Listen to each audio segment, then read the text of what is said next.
Hey guys, it's Dr. Eve again. I found another great book and I have actually purchased this one. I purchased this some time back when I started taking an interest in um, families with incarcerated or children of incarcerated parents and wanted to see what I could um, get through reading in order to offer support to young children. And so I found this book by an African American author. His name is Walter Dean Myers, called The Monster. And I'm going to read to you just a little excerpt about his story so you can get an idea of who he is and why he writes for young adults. And in Walter's story, he talks about how he is a product of Harlem and of the values, color, toughness, and caring that I find there as a child. I learned my flat jump shot in the church basement and got my first kiss during recess at Bible school. I played the endless street games kids played in the pre television days and paid enough attention to candy and junk food to dutifully alarm my mother. From my foster parents, the Deans, I received the love that was ultimately to strengthen me, even when I had forgotten its source. I was my foster mother, a half Indian. I'm sorry. It was my foster mother, a half Indian, half German woman, who taught me to read, though she herself was barely literate. I had a speech difficulty, but didn't view it as anything special. It wasn't necessary for me to be much of a social creature once I discovered books. Books took me not so much to foreign lands and fanciful adventures, but to a place within myself that I have been constantly exploring ever since. The George Bruce branch of the public library was my most treasured place. I couldn't believe my luck in discovering what I enjoyed most reading was free. And I was tough enough to carry the books home through the streets without too many incidents. At 16, it seemed a good idea to leave school, and so I did. On my 17th birthday, I joined the Army. After the Army, there were jobs,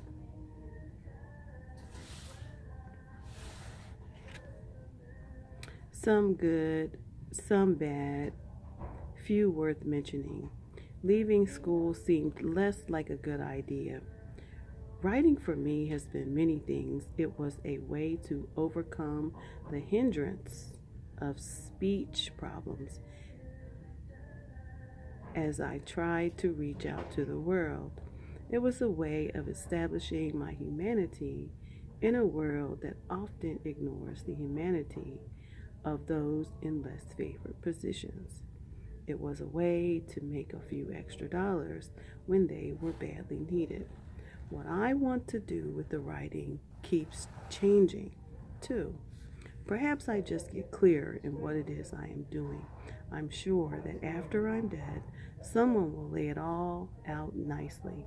I'd hate to see what kind of biography my cat Iskia would write about me. Probably something like Walter Dean Myers had enormous feet, didn't feed me on time, and often sat in my favorite chair. At any rate, what I think I'm doing now is rediscovering the innocence that I once took for granted in children.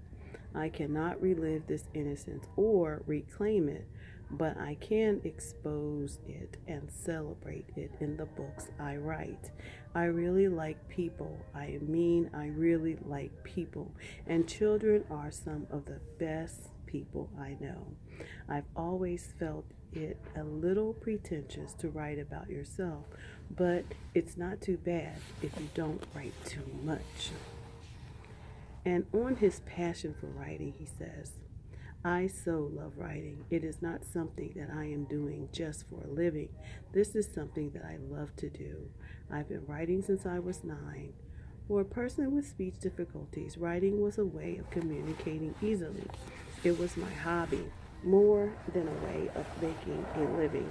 I'm surprised to actually be able to make money doing this thing I love. In school, one of my teachers decided that among many of my speech problems, I couldn't pronounce certain words at all. She thought if I wrote something, I would use words I could pronounce. So she said, "Why don't you write something yourself? Whatever you choose to write." I began writing little poems, and they helped me because of the rhythms. I began to write short stories too.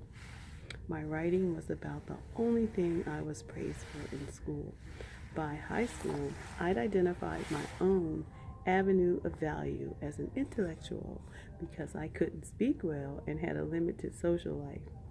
But I knew my family couldn't afford college for me, so I dropped out of high school at age 15. I was brought back to school, but I dropped out again at 16.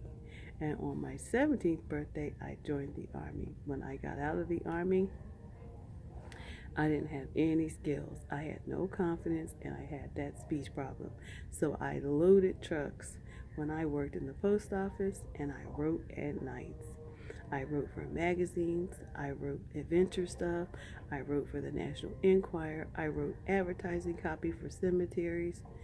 When I saw that the Council on Interracial Books for Children had a contest for black writers of children's books, I won the contest, and that was my first book, Where Does the Day Go?